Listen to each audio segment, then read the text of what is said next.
How do you tell permutations and combinations apart for GED Math? Imagine you're organizing a playlist or choosing team members. Sometimes the order matters, and sometimes it doesn't.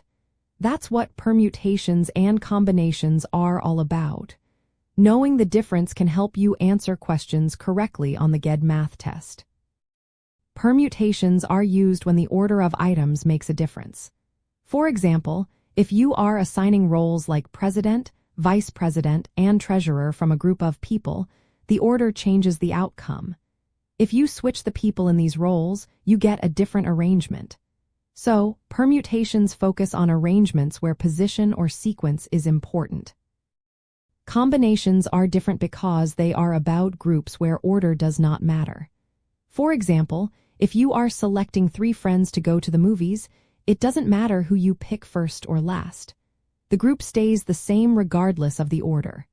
So, combinations are about how many different groups you can form, no matter the order. To decide which to use, ask yourself, does changing the order change the result? If yes, you need permutations. If no, then combinations are the way to go. On the GED Math test, you won't get formulas written out for permutations and combinations. You need to memorize them. The permutation formula is r equals n factorial divided by n minus r factorial. Here, n is the total number of items, and r is how many you're choosing. The factorial means multiplying all positive numbers up to that number. The combination formula is r equals n factorial divided by r factorial times n minus r factorial. Again, n is the total items, and r is how many you pick. Let's say you have 5 books and want to choose 3 to take on vacation.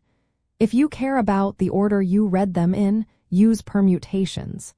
If you just want to know how many groups of 3 books you can pick, use combinations. Another example is choosing toppings for a pizza. If you pick 2 toppings from 10 and the order doesn't matter, use combinations.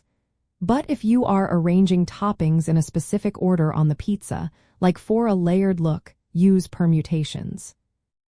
Remember, the calculator can help with the math, but understanding when to use each method is key. Practice these kinds of problems so you can quickly tell whether order matters or not. Think about real-life situations, like organizing items or forming groups, to help decide which method to use. This way, you'll be ready to answer questions confidently on the GED Math test.